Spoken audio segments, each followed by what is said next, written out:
नमस्कार दोस्तों, मैं हूं महावीर कर्मा और श्री वेदा एकेडमी के यूट्यूब वीडियोस में आप सभी का स्वागत है। दोस्तों, सिंधु घाटी सभ्यता के और प्राचीन इतिहास के क्रम में मैं 9 वीडियो अपलोड कर चुका हूं। और सिंधु घाटी सभ्यता की बात करें तो सिंधु घाटी सभ्यता में हम आज पढ़ने वाले हैं शिल्प व उद्योग धंधों के बारे में। इसके बाद हमारी धार्मिक, आर्थिक और सामाजिक सिंधु घाटी सभ्यता के बारे में हम बातें करेंगे और फिर हमारा सिंधु घाटी सभ्यता के पतन के बारे में हम पढ़ेंगे। तो हमारे सिंधु घाटी सभ्यता का विस्तृत अध्ययन कंप्लीट हो जाएगा। दोस्तों, आज हम स्टार्ट कर रहे हैं शिल्प कला व उद्योग धंधे। अगर इससे पहले आपने वीडियो नहीं देखे हों तो आई बटन पे जाकर के आप वो वीडियो सारे देख सकते हो। चलिए दोस्तों, हम बात कर रहे हैं सिंधु घाटी सभ्यता के शिल्प कला और उद्योग के बारे में। यहाँ पर शिल्प कला व उद्योग की बात करें तो देखिए दोस्तों, हम कला की बात करते हैं या शिल्प की बात करते हैं तो ऐसा नहीं है कि सिंधु घाटी सभ्यता में कोई कला नहीं थी, शिल्प उद्योग नहीं थे यहाँ पर उद्योग। अगर हम इनकी कला की बात करें तो इन्होंने 2 बड़ी बड़ी विशेषताएं हमारे सामने प्रस्तुत की है। एक होता है दुर्ग और एक होता है रहवासी, मतलब कि नगर। और यहाँ पर दुर्ग जो था, हम जैसे बात कर रहे थे इतने सारे वीडियोस में, दुर्ग जो था दोस्तों, वहाँ पर भवन निर्माण की जो कला थी एक सुंदरता को लेकर के, एक स्थायित्व को लेकर के बनाई गई थी। वहाँ अगर हम उनकी नींव की बात करें तो नीचे कच्ची ईंटों का प्रयोग हुआ था, ऊपर पक्की ईंटों का प्रयोग होता है। अंदर की ओर कच्ची ईंटें थी, बाहर की ओर पक्की ईंटें थी, 4 दीवारी थी। जैसे हमने सिंधु घाटी सभ्यता के नगर नियोजन में इन सारी बातों को डिस्कस किया है। अब हम बात करते हैं शिल्प कला और उद्योग में। तो कपड़ा उद्योग यहाँ पर सबसे प्रमुख और सबसे प्रसिद्ध हुआ करता था, क्योंकि यहाँ यह प्रमुख उद्योग था। यहाँ कपास की जानकारी यहाँ के लोगों को थी। लोगों को यहाँ पर कपास की जानकारी थी और उसे वह सिंडन कहते थे। क्या कहते थे? सिंडन वो कहते थे। वस्त्रों की बात करें तो कढ़ाईदार वस्त्र, जो बुने हुए वस्त्र होते हैं, उनका उपयोग करते थे और ऊनी वस्त्र भी यहाँ पर उपयोग में लाए जाते थे। यहीं पर अगला उद्योग है अपना बर्तन उद्योग। बर्तन उद्योग की बात करें तो मिट्टी, धातु में कांसा मतलब तांबा और टीन से मिला करके यह कांसा बनाते थे। तो मिट्टी के, धातु के जो है बर्तन बनाए जाते थे और मिट्टी के बर्तनों में लाल रंग का प्रयोग होता है। जैसे दोस्तों, सिंधु घाटी सभ्यता में हम जो प्राचीनतम बर्तनों की बात करते हैं, हमें जो भी साक्ष्य प्राप्त हुए हैं, तो हमें जो भी मटकी प्राप्त हुई है, घड़ा प्राप्त हुआ है, जो भी हुआ है वो लाल रंग की मिट्टी के बर्तन हमें प्राप्त हुए हैं। अगला मनका उद्योग, मोती बनाने का कारखाना। हमने जब सिंधु घाटी सभ्यता के स्थल भी पढ़े हैं तो हमने उसमें पढ़ा है कि यहाँ पर मनके बनाने के कारखाने हैं। तो बात करते हैं, यह एक दूसरा बड़ा उद्योग होता है। देखिए दोस्तों, कपड़ा उद्योग एक प्रमुख उद्योग है, मतलब एक प्रमुख उद्योग सबसे पहला कपड़ा होता है और दूसरा जो है प्रमुख या बड़ा उद्योग कौन सा हो जाएगा? आपका मनका उद्योग हो जाएगा। चांदी, सोना, मिट्टी, लाल पत्थर आदि के मनके यहाँ पर बनाए जाते थे। देखिए, यहाँ पर लोहे का ज्ञान नहीं था, परंतु चांदी का, सोना, मिट्टी, लाल पत्थर, इनका ज्ञान था और इनके मोती यहाँ पर बनाए जाते थे। हमको लोथल व चनूलों से मनके बनाने के कारखाने जो है प्राप्त हुए हैं। अब बात करें, अगला आता है सीप उद्योग। सीप उद्योग की बात करें, सीप के आभूषण हमको लोथल और बालाकोट से प्राप्त हुए हैं यहाँ पर। तो हमको ये क्या होता है, बालाकोट और जो लोथल है ये हमें एक बंदरगाही नगरों के रूप में प्राप्त हुए हैं। और बंदरगाह के किनारे यहाँ पर सीप उद्योग माना जा रहा है कि बंदरगाह थे, तो यहाँ से सीप निकाली जाती थी और उनका उपयोग आभूषण बनाने में किया जाता था। अब दोस्तों, हम आगे की ओर बढ़ते हैं और अब हम सिंधु घाटी सभ्यता का धार्मिक पक्ष देखते हैं। दोस्तों, धार्मिक पक्ष समझने के लिए हमें सबसे पहले तो सिंधु घाटी सभ्यता की लिपि का ज्ञान होना बहुत जरूरी था, परंतु अभी तक सिंधु घाटी सभ्यता की जो लिपि है उसे हम नहीं समझ पाए हैं। और अगर लिपि को नहीं समझ पाए तो धार्मिक पक्ष समझना हमारे लिए थोड़ा सा मुश्किल हो जाता है। परंतु फिर भी इतिहासकारों के द्वारा और जो ऐतिहासिक, जो पुरातत्व विभाग के वैज्ञानिक हैं, उनके द्वारा हमें जो चीज़ें जो साक्ष्यों के रूप में प्राप्त होकर बताई गई है, हम उन पर यहाँ पर चर्चा करते हैं। देखिए दोस्तों, धार्मिक पक्ष में पहला है मातृ देवी की पूजा।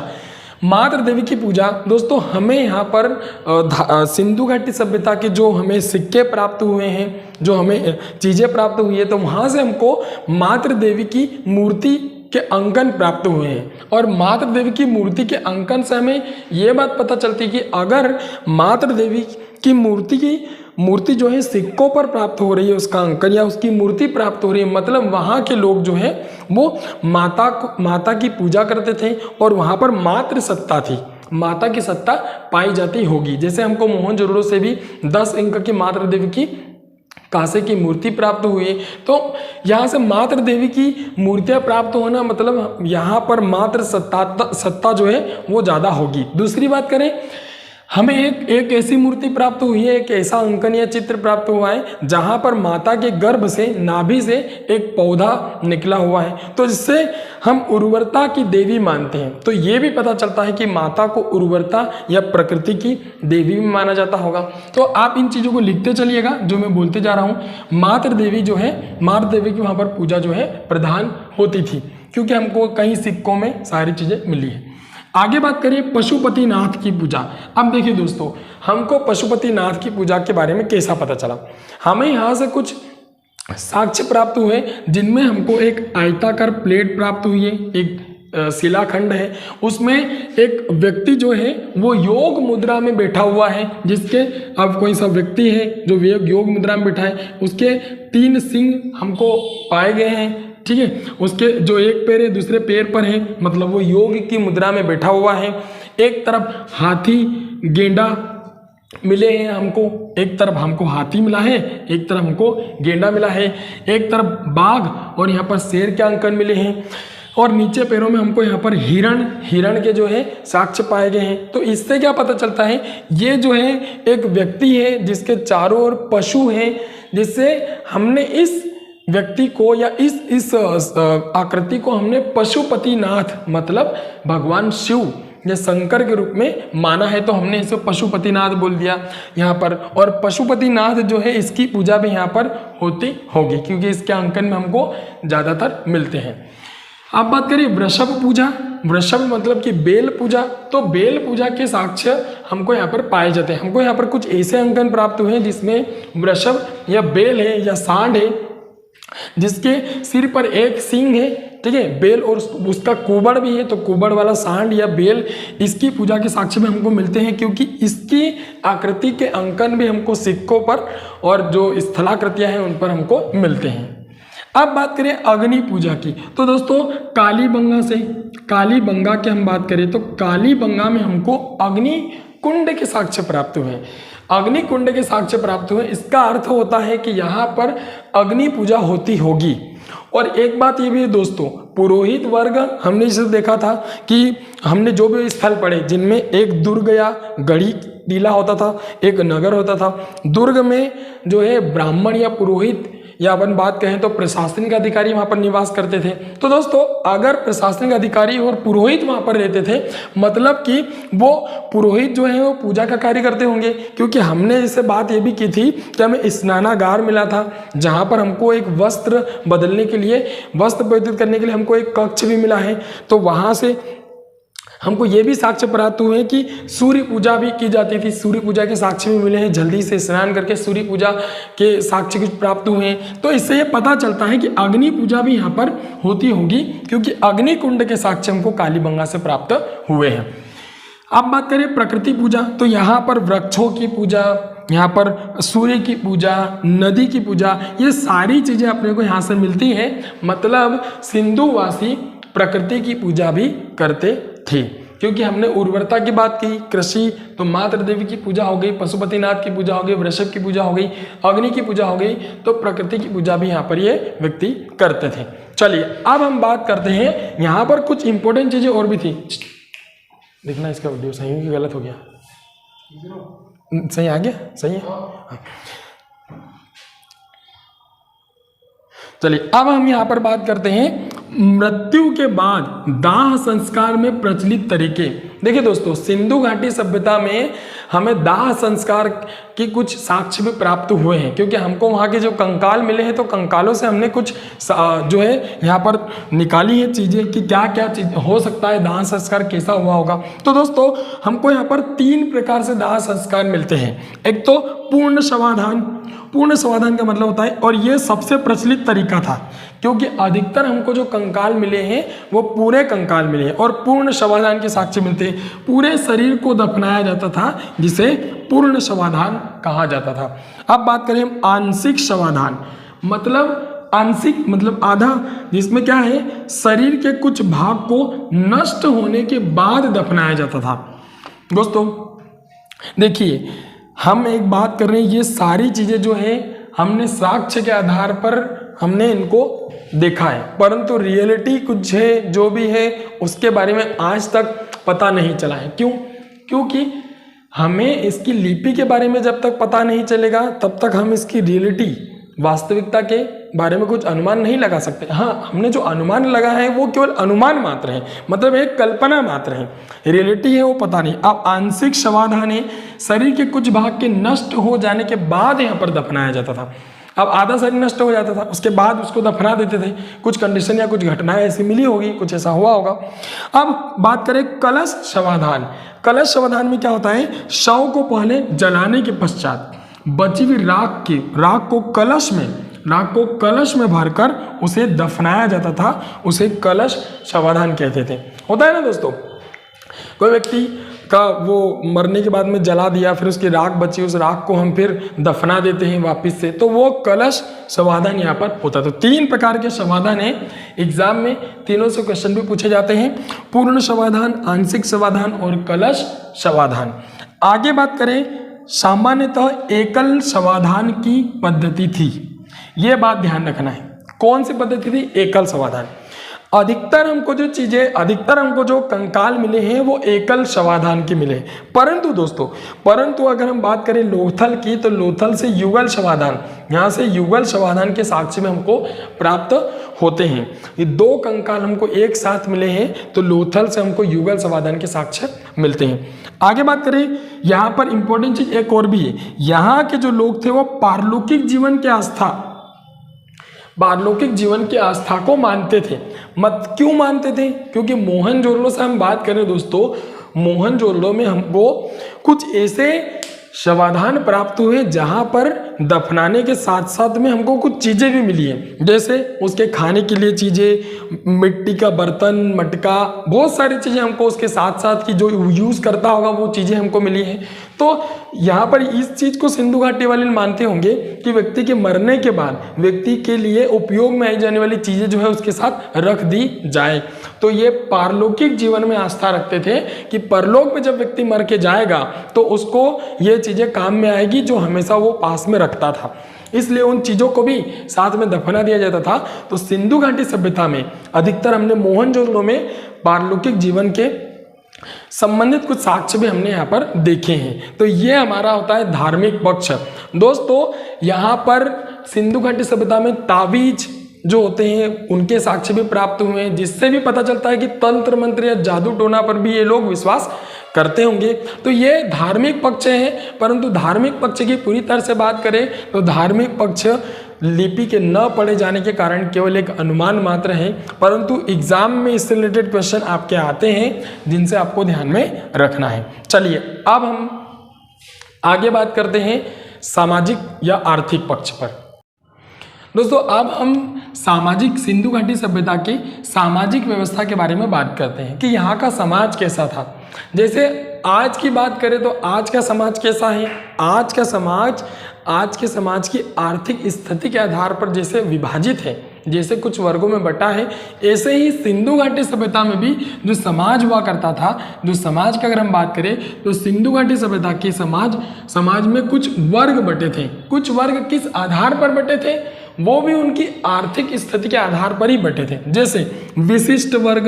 अब विशिष्ट वर्ग की बात करें, हमने सिंधु घाटी सभ्यता में 2 टीले बनाए थे, एक पश्चिमी टीला, एक पूर्वी टीला। देखा था हमने, पश्चिमी टीला जो था वो दुर्गीकृत हुआ करता था, ठीक है, वो छोटा टीला हुआ करता था। ये नगर वाला एक टीला होता था, नगर होता था। अब देखिए ये जो टीला होता था यहाँ पर प्रशासनिक अधिकारी और पुरोहित रहते थे और यहाँ पर नगर निवासी रहते थे। मतलब ये हो गई ना, आर्थिक आधार पर कुछ विभाजिता हो गई। क्यों? क्योंकि विशिष्ट वर्ग में कौन आएंगे, यहाँ पर विशिष्ट वर्ग में पुरोहित आ जाएंगे, फिर प्रशासनिक अधिकारी आ जाएंगे यहाँ पर। तो ये है ना, एक विशिष्ट वर्ग के लोग रहेंगे जिनकी आर्थिक स्थिति थोड़ी मजबूत है, अच्छी है आर्थिक स्थिति। मध्यम वर्ग के लोग में क्या आएंगे, यहाँ पर कारीगर आ जाएंगे, यहाँ पर बढ़ाई आ जाएगा, यहाँ पर बढ़ाई का साक्ष्य नहीं मिलता है, कारीगर आ जाएगा, यहाँ पर रथ, यहाँ पर अगर बात करें तो शिल्प उद्योग के जो व्यक्ति होंगे वो आ जाएंगे, जैसे सीप उद्योग, चूड़ी बनाने के लिए, यहाँ पर बर्तन बनाने के लिए, भांड बनाने के लिए जो व्यक्ति होते थे वो सारे कुम्हार है, बढ़ाई, ये सारी चीज़ें अपने को यहाँ पर मध्यम वर्ग में देखने को मिलेगी। तो ये इनसे निचला स्तर हो गया जो नगर में निवास करेगा। अगली बात करें कमजोर वर्ग में कौन आएंगे, तो कमजोर वर्ग में कौन आएगा, श्रमिक आएगा, श्रमिक और दास जो होंगे ये कमजोर वर्ग में हमको देखने को मिलेंगे। तो दोस्तों हमको यहाँ पर कुछ वर्ग देखने को मिल रहे हैं, विशिष्ट वर्ग, मध्यम वर्ग और कमजोर वर्ग। ये वर्गों का विभाजन आज भी और सिंधु घाटी जमाने के समय में भी आर्थिक स्थिति के आधार पर ही अलग अलग बटा हुआ था। परंतु फिर भी एक बात फिर भी सामने आती है दोस्तों कि अगर आर्थिक स्थिति की हम बात कर रहे हैं, मतलब हम इन चीज़ों को कल्पनात्मक रूप में देख रहे हैं, हमें इनका कुछ लिखित साक्ष्य, ठोस सबूत हमें प्राप्त नहीं हुआ है, कल्पनात्मक रूप पर हम सारी चीज़ों को देखते हैं। चलिए अब हम आगे बात करते हैं। आगे बात करें तो यहाँ पर हम समाज में देखें, समाज में स्त्री की दशा क्या है। देखिए दोस्तों, हमें किसी समाज को पढ़ना है तो वहाँ पर हमको इन पॉइंट्स पर बात करना बहुत ज़्यादा जरूरी हो जाता है। स्त्री की दशा, वहाँ का खान पान कैसा है, वेशभूषा कैसी है और मनोरंजन के साधन क्या क्या है। मैं एक एक पॉइंट को डिस्क्राइब कर रहा हूँ विस्तृत, आप इन सबको अच्छे से लिखते चलिएगा। तो अब हम बात करते हैं स्त्रियों की दशा की। स्त्री की दशा की हम दोस्तों बात करते हैं। स्त्री की दशा यहाँ पर बहुत अच्छी रही होगी। क्यों रही होगी? क्योंकि दोस्तों देखिए, जब भी हम बात करते हैं स्त्रियों की दशा की सिंधु घाटी सभ्यता में, तो हमको मात्र देवी की मूर्ति की बात समझ में आती है। क्योंकि अगर मात्र देवी की मूर्ति की यहाँ पर पूजा होती है, मतलब यहाँ पर स्त्रियों की स्थिति जो है बहुत अच्छी होगी। यहाँ पर मात्र देवी का एक चित्र का अंकन मिला है जिसके नाभि से एक पौधे का यहाँ पर उत्पत्ति बताई गई है। मतलब यहाँ पर मात्र देवी को उर्वरता की देवी भी माना गया है। तो यहाँ पर हम जो समाज की बात करें तो समाज कैसा होगा? मात्र सत्तात्मक समाज होगा, क्योंकि यहाँ पर स्त्री की स्थिति जो है इन आधार पर बहुत अच्छी दिखाई गई है। परंतु हमको सती प्रथा के साक्ष्य भी मिलते हैं। यहाँ पर कुछ अपवाद भी हैं। हमको लोथल से सिंधु घाटी सभ्यता में सती प्रथा के साक्ष्य भी प्राप्त होते हैं। ठीक है दोस्तों, चलिए अब बात करते हैं खान पान। तो देखिए दोस्तों, खान पान में मांसाहारी भी थे, मांसाहारी भी यहाँ पर थे और शाकाहारी भी यहाँ पर व्यक्ति हुआ करते थे। तो खान पान में मांसाहारी और शाकाहारी दोनों प्रकार के लोग यहाँ पर पाए गए। वेशभूषा की बात करें, वेशभूषा में हमने पहले ही वस्त्रों की बात की थी, वस्त्र उद्योग में। तो वेशभूषा की अगर बात करें दोस्तों, यहाँ के लोगों को कपड़े का ज्ञान था, मतलब कपास का ज्ञान था जिसे वो सिंदन कहते थे। सीप उद्योग की बात की, यहाँ के लोग आभूषण बनाते थे, सोना चांदी मिट्टी के लाल पत्थर के आभूषण मोती बनाते थे। तो सीप उद्योग, ये वेशभूषा में यहाँ पर वेशभूषा बहुत अच्छे तरह से प्रचलित थी। यहाँ पर व्यक्ति कपड़ा जो है सूती वस्त्र, ऊनी वस्त्र,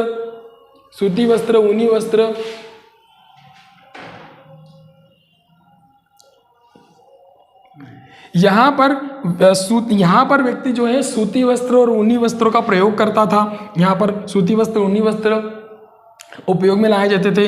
दूसरी बात करें, यहाँ पर हमको कुछ ऐसे साक्ष्य भी मिले हैं जिनसे हमको ये पता चलता है कि यहाँ पर लोग वेशभूषा का शौकीन, वेशभूषा को मानने वाले, वेशभूषा के शौकीन व्यक्ति यहाँ पर यह निवासी रहते थे।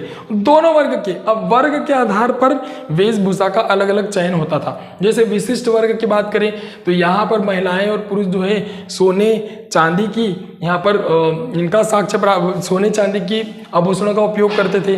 जो मध्यम और कमजोर वर्ग के लोग थे वो मिट्टी के और सीप के आभूषणों का उपयोग करते थे, मोतियों का, पत्थर के मोतियों का उपयोग करते थे। तो ये यहाँ पर वेशभूषा में भी चीजें दिखती हैं। जैसे हमको सिंदूर के साक्ष्य प्राप्त होते हैं, तो इनसे पता चलता है कि वेशभूषा भी सिंधु घाटी सभ्यता में कुछ हद तक एक बड़े पैमाने पर थी। अगली बात करें मनोरंजन के साधन। देखिए दोस्तों, मनोरंजन के साधन, हर कोई से भी सभ्यता हो मनोरंजन के साधन वहां पर उत्पन्न होते हैं। जैसे ढोल व मंजीरा बजाना सिंधु घाटी सभ्यता के लोग बजाते थे। जैसे पक्षियों को लड़ाना, जानवरों को लड़ाना, ठीक है दोस्तों, चौपड़ खेलना, पासा खेलना, ये यहाँ पर मनोरंजन के साधन भी मौजूद थे। तो ये हमारा होता है सामाजिक व्यवस्था सिंधु घाटी सभ्यता की। दोस्तों, अगर आपको हमारे पढ़ाए जाने वाले सारे टॉपिक अच्छे से समझ में आ रहे हैं तो आप इन्हें देखिए, शेयर कीजिए, लाइक कीजिए। और दोस्तों, जहाँ तक मैं अपने सभी टॉपिक्स को जितना भी पढ़ा रहा हूँ इन सब को बहुत अच्छे से शॉर्ट मेथड में यहाँ पर सारी चीज़ों को आपको बता रहा हूँ कि आप भ्रमित ना हो, उलझे ना। इनको बहुत शॉर्ट में चीज़ों को बहुत अच्छे से डिजाइन करके बता रहा हूँ। शॉर्ट का मतलब होता है विस्तृत है, परंतु आप इन चीज़ों में उलझे ना। आप मेंस में भी इन चीज़ों को ऐसे लिख करके आ सकते हो जिस तरह मैंने आपको ये चीज़ें समझाई है। आपको जो जो मैं बोल रहा हूँ उन चीज़ों को आप लिखिएगा, जिससे आप वहाँ पर मेंस में भी अच्छा करके आओगे। दोस्तों, इसके आगे कल का हमारा पार्ट रहेगा आर्थिक स्थिति सिंधु घाटी सभ्यता की और सिंधु घाटी सभ्यता के पतन। तो कल हमारा सिंधु घाटी वाला पोर्शन समाप्त हो जाएगा। Thank you.